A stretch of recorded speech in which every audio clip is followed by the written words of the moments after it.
gas. There was a club called Gas. I've played so many but there was two gigs that weekend, and then there was another gig on the Sunday, I think, after Gas. Yeah. I brought some vinyl down and they had turntables, but it was at that era where people would bring their own needles or stylus. Oh my God. And the DJ before me was like, "These are my own, you can't use these." I was like, "Fuck, come on." He took his needles. Yeah, he took them out and left. It's like, oh my God. Yeah. It was like, you got to go ask the bar for them. That whole changeover period, I had like first ever CD decks that you could buy. The first ever Pioneers that they brought out. Because I used CDs on the first album I ever made, Euphoria. Oh, you mixed Ibiza CDs? in 1999. Yeah. Jeez. Well, a lot of CDs, yeah, mainly because I just wanted it to be digital. Okay. Oh, in fact, it was all digital. That was like a big thing. Like we sold it. Like the TV advert was like digitally recorded. You know. Okay. Something So it was like just that. like recording a set. Yeah, you actually mixed it live. So it was two albums, you know, mixed off CDs. Yeah. So it was recorded digitally, but that was like a big deal then because no one was recording digitally. They were still mixing compilation albums off, and I loved it so much. You know, the whole digital quality. I mean, vinyl's got its vibe and stuff, definitely. But you know, when you're a producer and you make something sound perfectly crisp, and and you put it onto a DAT, you don't want to shove it onto a piece of old wax and then put it onto CD again. You know, you want to keep it all digital. Because that was when you used to. So if you recorded a radio show, if it went for an hour, you'd sit there behind the decks for an hour and record. So back in the day, I mean, I was so happy when Ableton came out, the first version of Ableton. I was like, cool. Now I can really. Yeah, but you can really, if you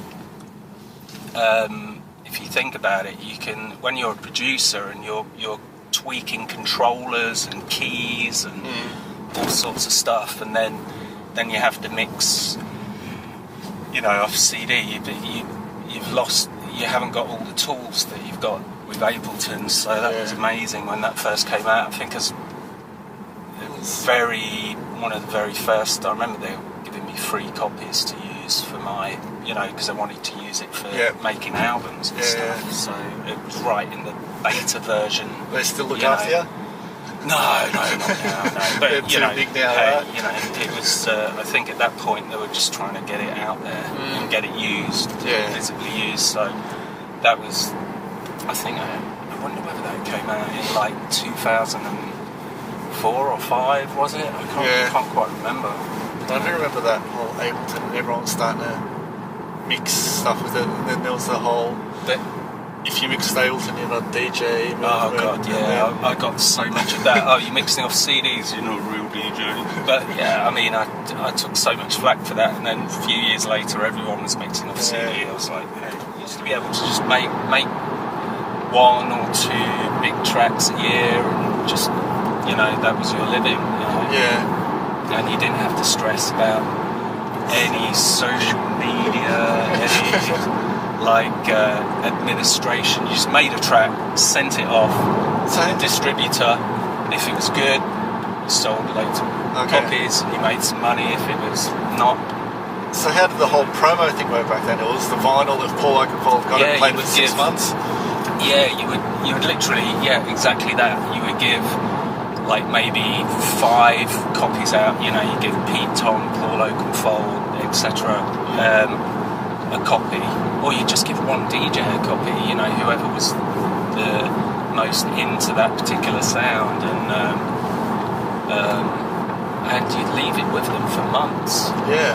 Like, that track would build and build and build over many months, and then you would release it at the point where everybody's just absolutely gagging for it,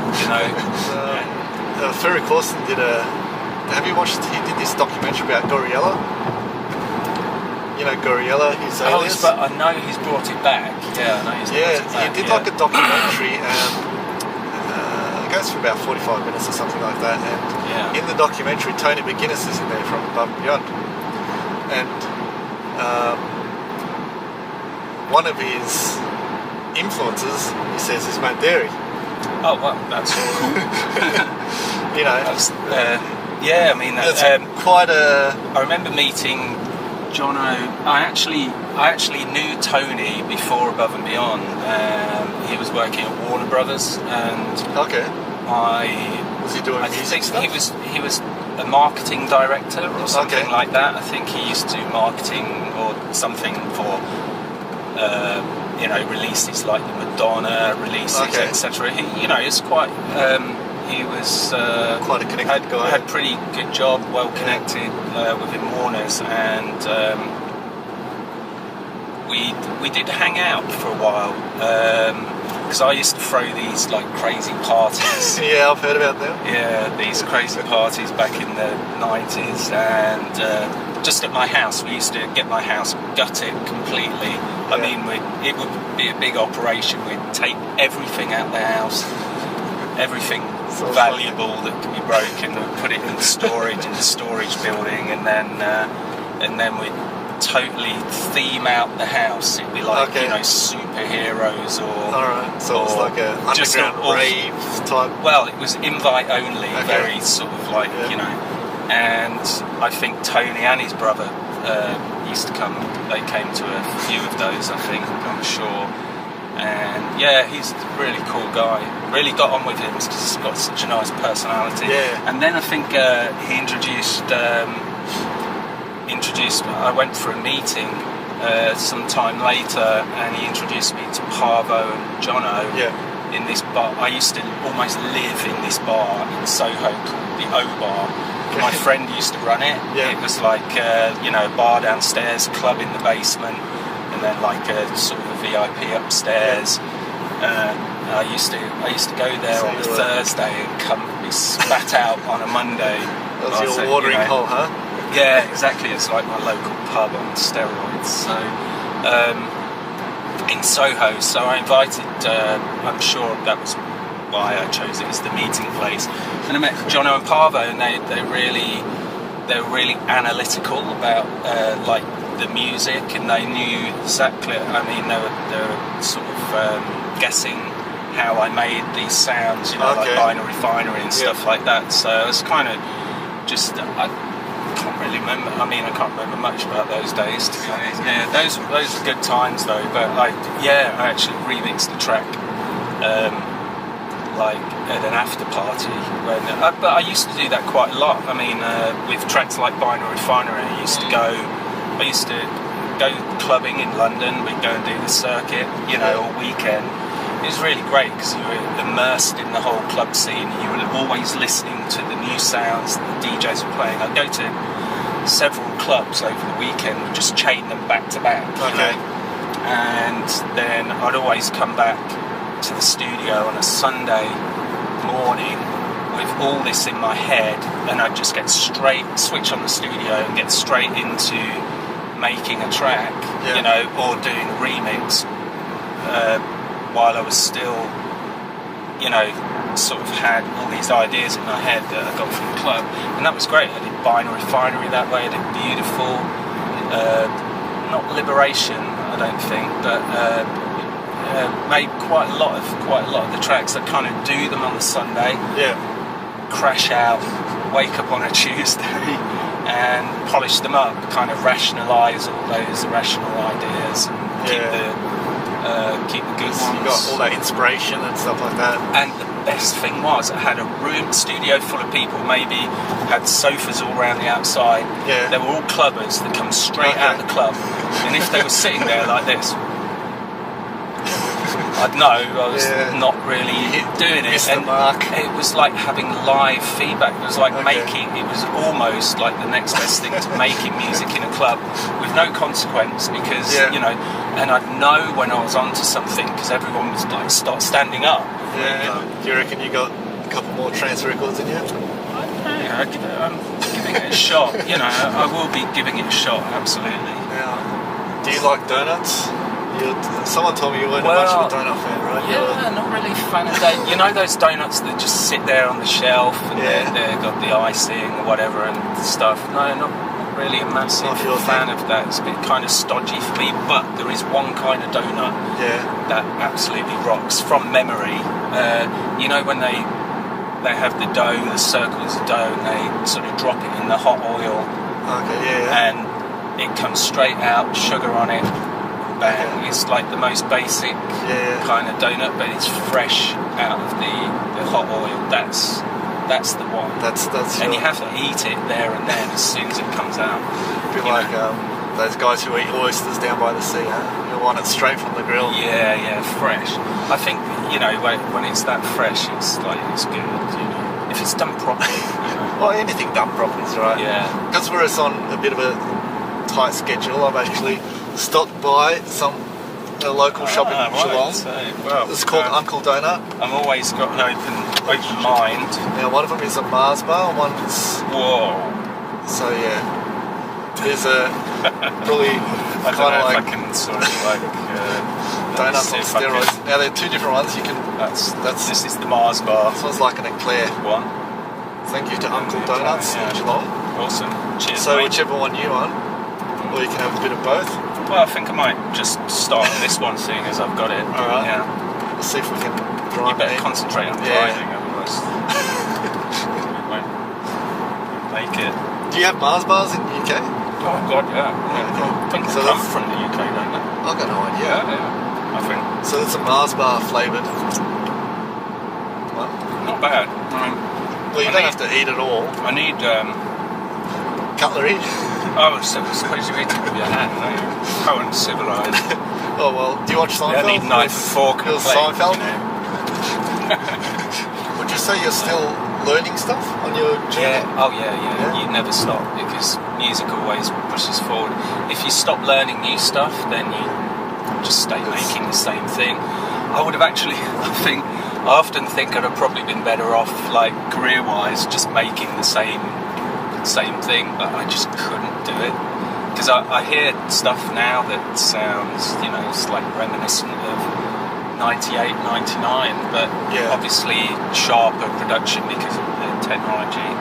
But it still works. I mean, it still works on the floor. People love it. The new generation of transsters absolutely loves it. I wish I could, I wish I could do something, take that sort of sound and do something, you know, something that just pushes it a bit over the edge. You know, that's what I need to think about. Something that's a bit... The next pioneer, well... something that at least stimulates, like, something new to happen, you know, because that only really happens to people once in a while, you know, you come up with a new, fresh sound. Currently you're working on the Dolby Atmos stuff, right? Yeah, this is... How did that come about? Is it, you know, you're trying to find a new... Well, new avenue? Just, you know, Ministry of Sound installed the first ever 3D audio club system called Dolby Atmos. And obviously that's my local club, so I knew about that. And it kind of got me thinking, you know, that I should investigate it, you know, because it sounded interesting. It sounded really, really quite cool. Because obviously I knew of cinematic sound from going to the cinema, hearing, you know, the sounds fly over your head and come from all directions and stuff. And I immediately thought that music in this technology could be pretty awesome. And I also was aware that this technology was coming down in price. It's been around for quite a few years, but now it's becoming affordable to the average household. And I think in the next few years, you know how technology goes. You know, they've invented these 3D Dolby Atmos sound bars that reflect sound off the ceiling and the walls, and they calibrate themselves to your room. So it's definitely something that will will be quite widespread in the next sort of few years. So I went down and made 2 tracks in 3D, and I was just blown away, because I was just like, wow, this is amazing. It's like a kid in a candy store. Yeah. And I just couldn't believe it. It was unbelievable. It was like I'd been making, it was like black and white, and all of a sudden I could see in colour. Yeah. It was that dramatic for me. Okay. As a producer, someone who's been producing in stereo their whole life, to all of a sudden be making music in 3D. I'm now actually working on this immersive for headphones, because that will be huge, no doubt. It's already being incorporated into video games, virtual reality games. It means that you can, because you only have 2 inputs on your head, of course, left and right. But what it does, your ear judges that a sound. It knows that the sound is coming from behind or above. It's quite complex. It's about the reflections, the reverberation, or it's about the angle that the sound hits your ear, etc. And they're really trying to. They have created software that kind of encodes the Dolby Atmos signal into immersive for headphones, and it kind of tricks your brain into thinking that the sound is flying above, if you programmed it that way. But that it's still in its infancy. Yeah. But it does work quite well. And right now, I've actually I haven't just been sitting on the beach, been working on my laptop. The immersive tracks took about 9 months to produce, to reproduce all of my sort of biggest tracks in 3D, and then the transformation into immersive is relatively simple. Okay. And now I've got like WAV files, which are immersive format WAV files. They're the same as WAV. Yeah. But they're just the Dolby Atmos data has been translated into this immersive format, and I'm putting together a mix now. It needs a bit of tweaking though, because it's like I say, it's still in its infancy. And I remember you telling me a story about when you first started music. This will resonate with a lot of young guys who are starting to come up. Yeah. And how your dad would always tell you when you're going to get a real job. Oh yeah, very much. I mean, the thing is, ironically, it's my dad who got me. My parents, particularly my dad, got me into music. He literally, he said, "You got to play an instrument, pick one, and you're going to do it," sort of thing. Yeah. It's quite. So what instrument did you choose? I chose the violin. Okay. Because the main reason was because it meant that I could get out of quite a bit of schooling lessons. I could I could just fool around, whatever. So actually, I learned to play the violin, and I took to it quite well. It was had a friend of mine, a really good friend of mine. This guy called Adam. We were making music together for quite a few years, like as an electronic duo sort of thing. Yeah. And I was making music and singing and writing the songs. He was making the music, sort of thing. So we used to do. But I think he made a choice to stick with his job. And it was shortly after, when I was doing another project, that I got this deal. With Warner Brothers, though, with my other friend Jamie White. So, it's he was really talented as well. There's a lot of very talented people that I've known who didn't, probably way more than me. Does it take luck as well? No, just determination. If you're going to do it, that's what you're going to do, and you have to keep believing it. Obviously. Determination. Even when you're surrounded by people who are saying, get a real job. don't mess around, get in there and do it. So I was That's very caught up. Yeah, it's very hands-on. I mean, you know, we'd make the music, press the vinyl. This is what I did when I was doing my degree. I made music with my friend. We paid for the whole process ourselves. We went around putting up billboard posters to advertise it. We went around, spent all of our spare time going around pushing it into hands of DJs, you know, in nightclubs. It was very hands-on, you know, until somebody finally took a risk and, you know, signed a deal. You know. And I'm sure they got bikes as well. Like the art hotel, there's pieces of art there. It's kind of where Alright, place signing cool. off. Right, so Thank you. See you later, guys.